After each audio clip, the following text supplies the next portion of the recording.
What's up everyone, time for another gaming pickups video, and today's video will be done on the DVD recorder because it was already in the floor.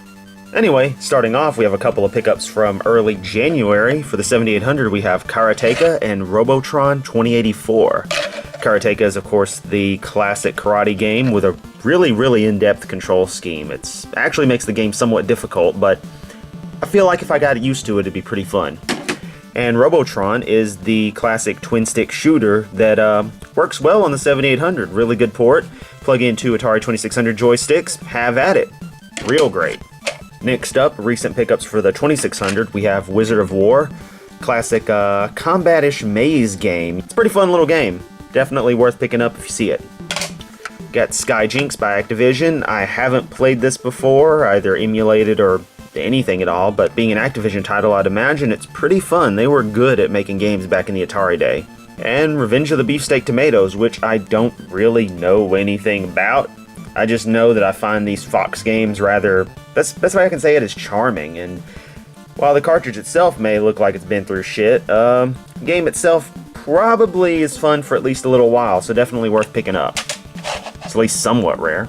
Next up for the 5200, we have Dig Dug and Joust. Had the opportunity to pick these up, and why not? Might not pull out the 5200 anytime soon, but that doesn't mean, you know, don't need to have them in the collection, right?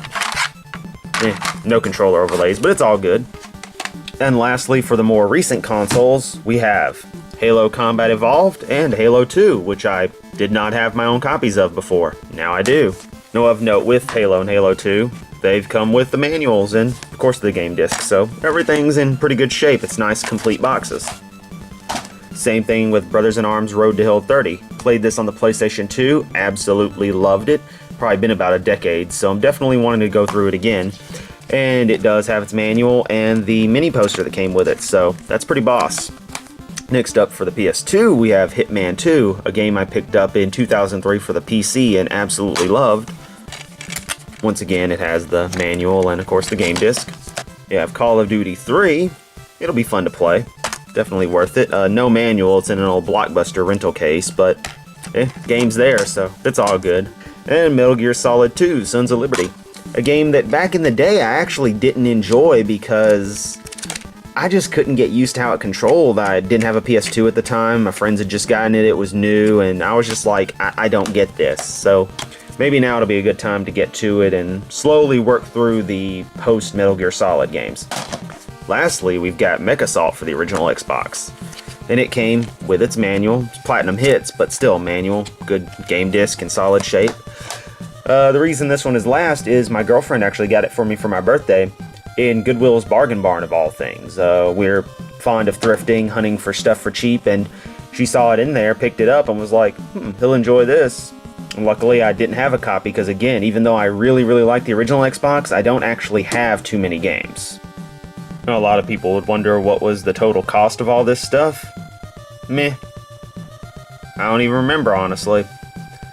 And for some reason, that seems to be a big topic whenever you show a recent gaming purchase. Basically, anytime I've posted online about my gaming pickups, if the price is shown, invariably someone will comment about they can get it cheaper here, they can get it cheaper there, I paid too much, and I'm thinking to myself, what the fuck does that matter? Unless you're sitting there spending your money to buy these games for me, the price doesn't matter. It's my money, not yours. Otherwise, I don't want to hear it. That being said, hope everyone enjoyed. Catch everyone next time.